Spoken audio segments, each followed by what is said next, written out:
Al novembre de 1833 entrà en plena activitat al carrer de Tallers de Barcelona la fàbrica de la societat Bonaplata, Rull, Vilaragut i companyia. Era la primera accionada al vapor i fou la pionera de la indústria moderna a Espanya. Moguda per una impressionant màquina de vapor, la fàbrica Bonaplata havia estat fruit de l'empenta d'un jove català, Josep Bonaplata, associat amb alguns germans, parents i amics. La Barcelona de l'època va saludar amb entusiasme les innovacions dels Bonaplata. Una llarga tradició manufacturera induïa a contemplar amb simpatia els seus esforços.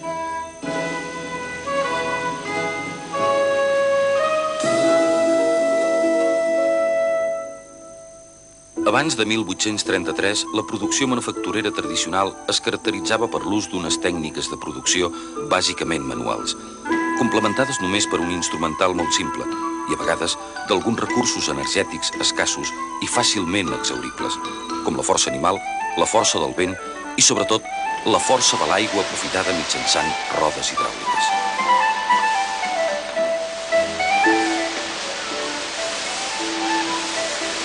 La indústria tèxtil era a tot arreu la més important de les activitats manufactureres.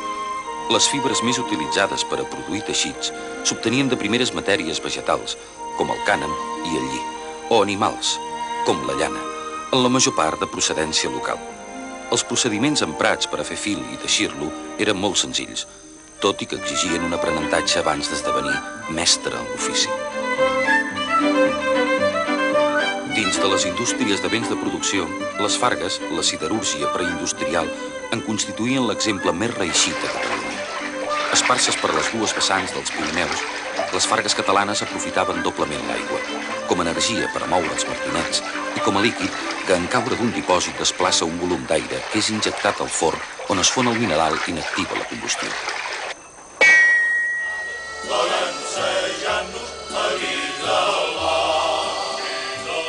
Molta volada va adquirir en el decurs dels 700 i la primera meitat del 800 la indústria naval, impulsada pel creixement de les exportacions de vins i d'aiguardent i també de manufacturats tèxtils de paper o metàl·lics. A una munió de petites drassanes que s'estenien al llarg de la costa, els mestres d'aixa, els calafats i d'altres artesans construïen vaixells generalment de petita i mitjana grandària, com ara els bergantins, les corbetes, els xàvecs, els pailabots o els petits llaguts.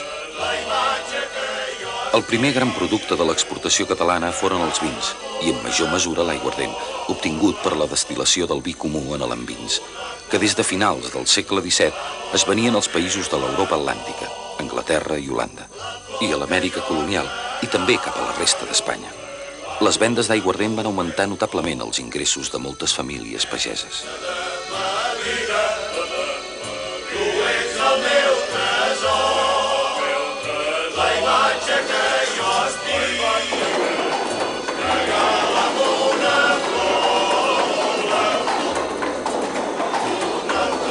La manufactura paperera va participar activament en l'expansió del segle XVIII, especialitzant-se en l'elaboració de paper de qualitat i venent els seus productes a tot Espanya i Amèrica.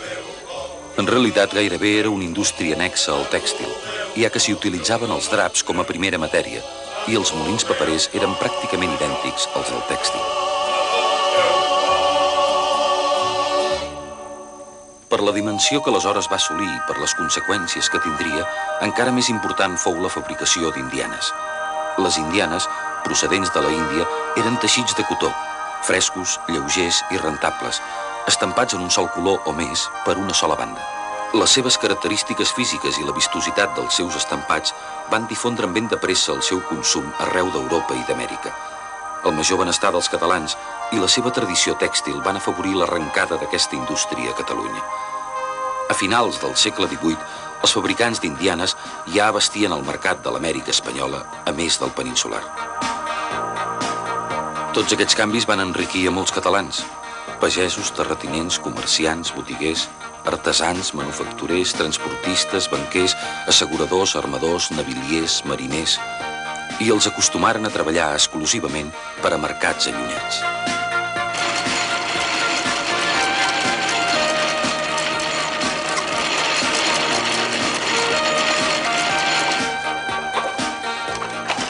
La manufactura tèxtil, la més desenvolupada, va ser aquella on van introduir-se més canvis en les tècniques manuals, és a dir, anteriors a la difusió del sistema de fàbriques.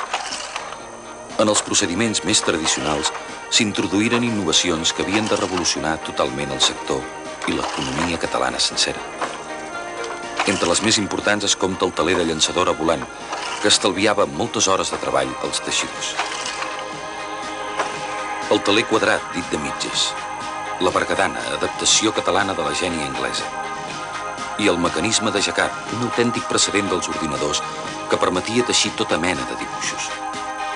La intensificació de la producció tèxtil a Catalunya mitjançant aquestes innovacions havia de preparar i quasi exigir la introducció de la màquina de vapor i del sistema fabril.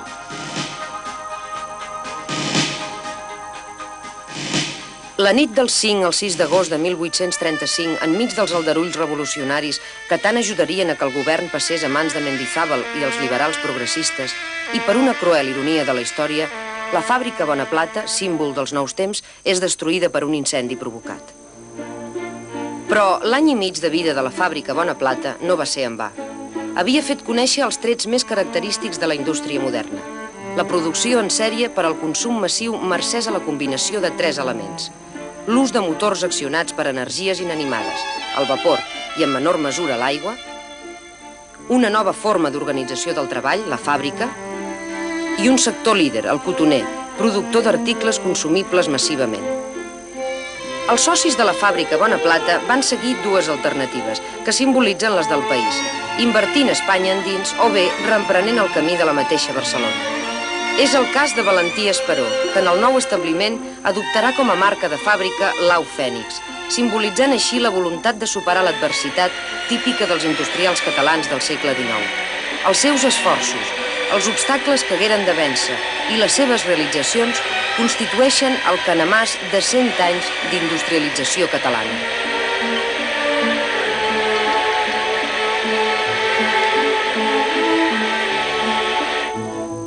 L'energia típica de la industrialització decimonònica és la del carbó, convertida en treball gràcies a un invent genial de James Watt, la màquina de vapor.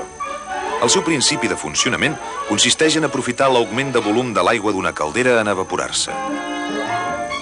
Després d'utilitzar-se per a desaiguar les mines, la màquina de vapor fixa fou el motor per excel·lència de la indústria fabril. A diferència d'ara, que cada màquina té el seu propi motor, una sola màquina de vapor fornia energia mecànica a una o inclús a diverses naus industrials. Un eix al llarg de tota la nau, anomenat embarrat, i un sistema de corretges servia de mitjà de transmissió del moviment de l'energia. La màquina de vapor també fou aplicada ràpidament al transport. A Catalunya, el primer vapor mòbil fou el del Pailabot al Balear, l'any 1834, i com és ben sabut, el primer ferrocarril data de 1848. L'adopció generalitzada de la màquina de vapor depèn fortament de les disponibilitats de carbó. Si es volia competir amb Anglaterra, calia trobar carbó. La febre de prospeccions carboneres que es va viure a Catalunya entre 1840 i 1860 es saldà amb un fracàs estrepitós. La Ulla, de Sant Joan de les Abadesses, encara aixecà algunes esperances i Fèlix Macià i Bonaplata, net de Salvador Bonaplata, esmerçà tota la seva fortuna en l'enllaç ferroviari de Barcelona i Sant Joan. S'hi arruïnà. Els lignits de Calaf i de Berga només servien per al consum local. Els vapors catalans s'han hagut d'alimentar amb carbó de fora, sobretot britànic, però també asturià, transportat per via marítima. Des de 1850, el port de Barcelona és, pel volum de mercaderies que hi passen, eminentment carboner. A Europa, el progrés del vapor va anar arraconant l'ús de l'energia hidràulica.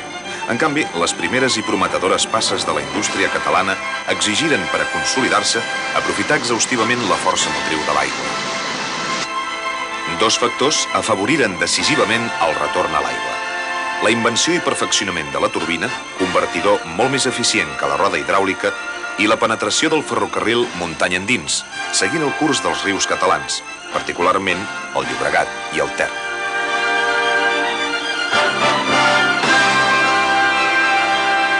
A més, va ser necessària la construcció de canals industrials. En alguns casos han estat d'ús col·lectiu, exigint obres de gran envergadura.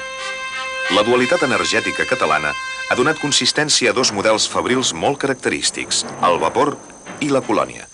El vapor és un conjunt fabril organitzat entorn d'una màquina moguda per l'energia del carbó.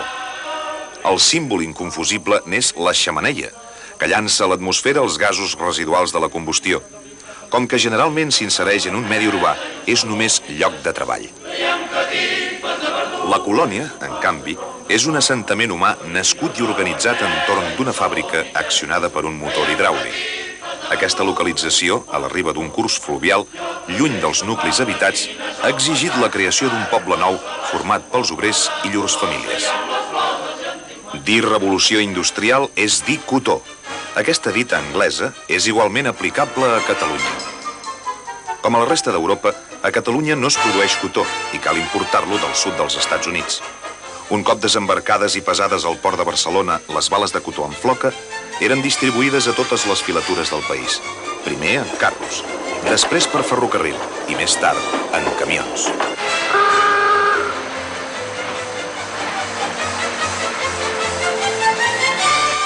El treball del cotó fins a obtenir-ne el teixit exigeix un seguit d'operacions. Obrir les bales, cardar el cotó, arrenglerar i reunir les metxes, la filatura i el tissatge. La seva mecanització es produí molt de pressa a la filatura entre 1835 i 1860. Les antigues bergadanes, accionades a braç o a sang, foren substituïdes primer per les molegenis i després per les salfactines i les contínues. Paral·lelament aparegueren les modernes obridores, cardes i matxeres.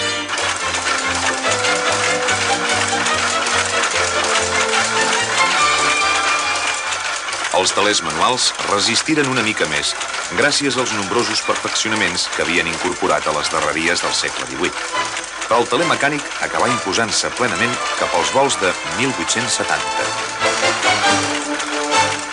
Els avantatges de les noves màquines, accionades per l'energia inanimada del vapor o de l'aigua, són mesurables.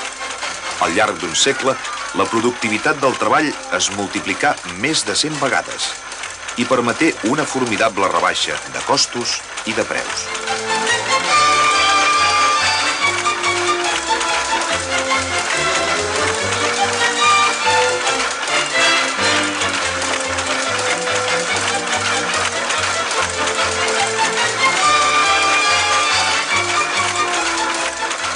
Una mecanització tan intensa causà desajustos temporals en la mà d'obra emprada que donaren lloc a violentes commocions.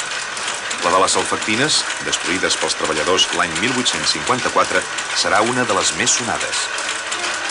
Després, les associacions obreres organitzaren el creixent proletariat en la seva lluita per millors salaris, jornades de treball més curtes i condicions laborals més dignes.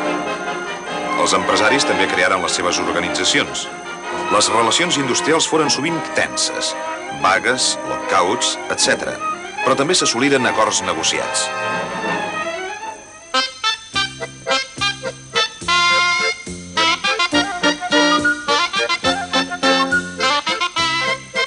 L'any 1900, Catalunya feia temps que havia esdevingut un país eminentment cotoner.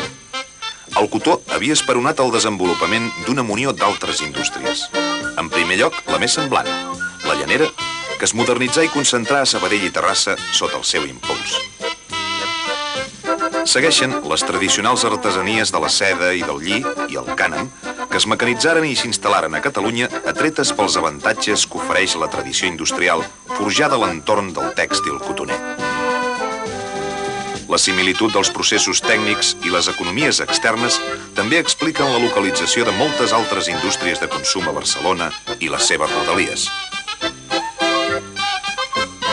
És el cas de la indústria paperera, que introdueix, mercès al sistema de cilindres, la fabricació contínua o en sèrie del paper.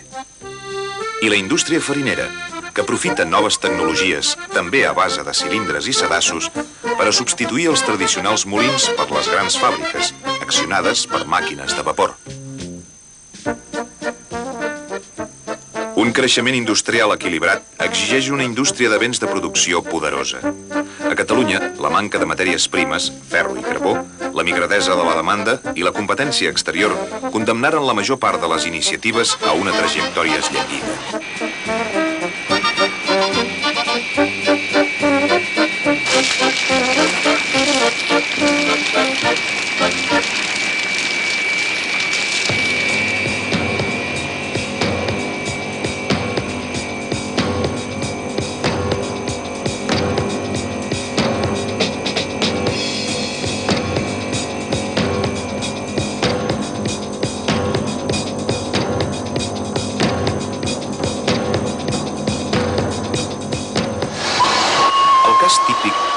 esforços insistents per a desenvolupar una siderometal·lúrgia autòctona és el de la maquinista terrestre i marítima.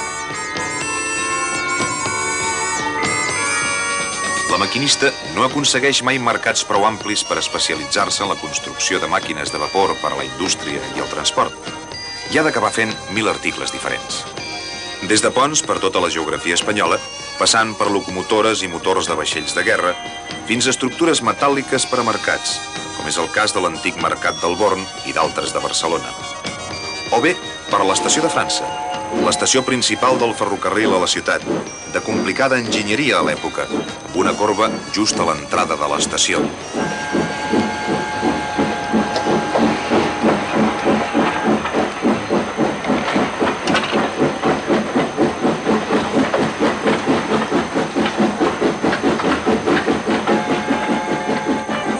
El primer terç del segle XX representa per a la indústria catalana un període de consolidació del seu protagonisme industrial en el conjunt espanyol i diversificació de la seva estructura productiva.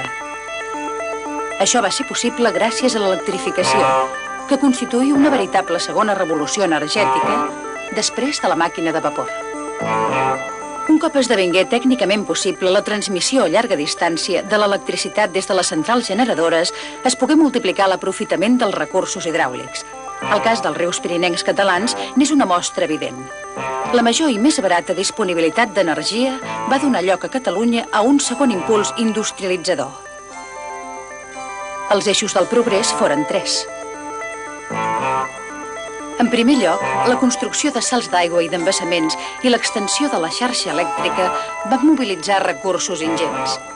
De capital, de tècnics, de mà d'obra, de primeres matèries i, finalment, el mateix paisatge català en va sortir modificat. Des de primers de segle, la nova indústria elèctrica, productora i distribuïdora d'electricitat, ha esdevingut un gran sector industrial.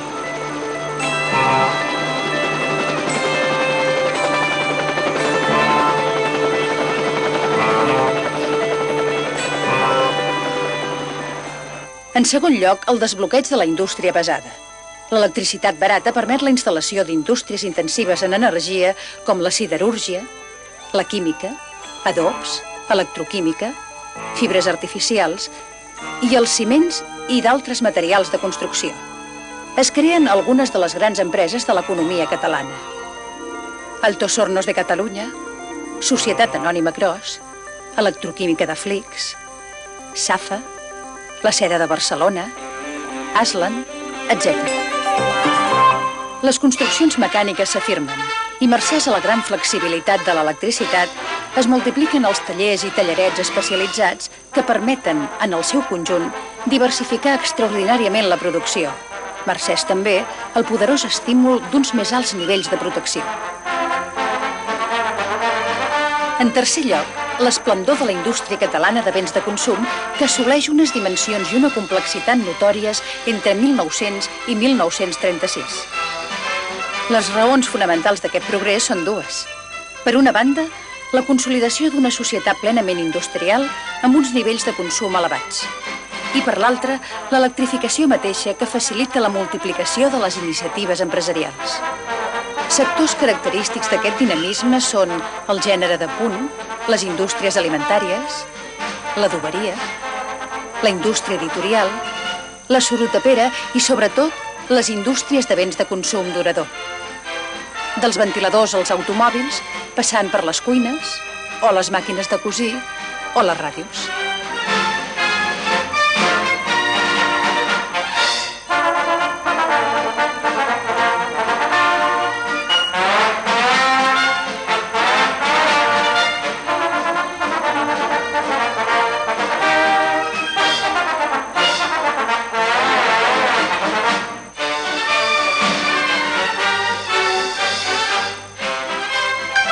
L'any 1936, Catalunya és una societat plenament industrialitzada.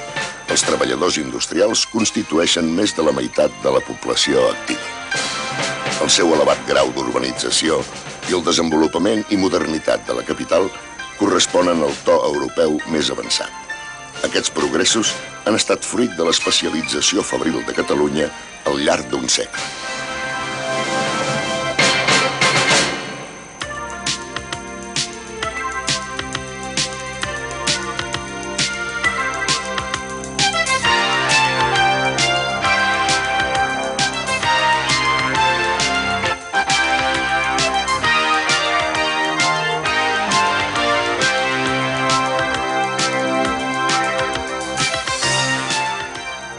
finals de 1936, la Conselleria d'Economia de la Generalitat tracta d'esbrinar quines són les relacions de Catalunya amb l'exterior, arriba a la conclusió de que Catalunya compra, principalment a la resta del món, blat, carn, llet i ous per alimentar els seus habitants, carbó i petrolis per accionar les seves fàbriques i els seus medis de transport, i primeres matèries per a la indústria, cotó en floca, llana bruta, pells sense adobar, ferros, fustes, etc.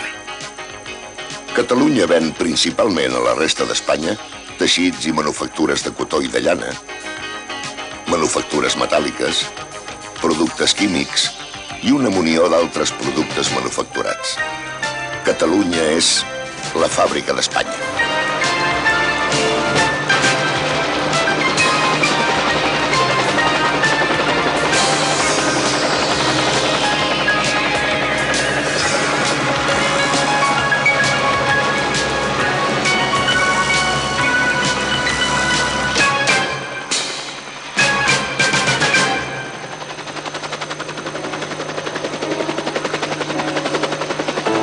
Del novembre de 1833 a l'agost de 1835 va funcionar a Barcelona la fàbrica Bonaplata, pionera de la indústria moderna a Espanya.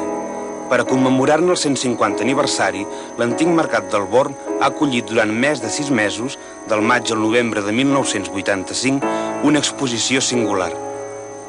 Catalunya, la fàbrica d'Espanya. 100 anys d'industrialització catalana, 1833-1936. Una síntesi històrica de la revolució industrial a Catalunya.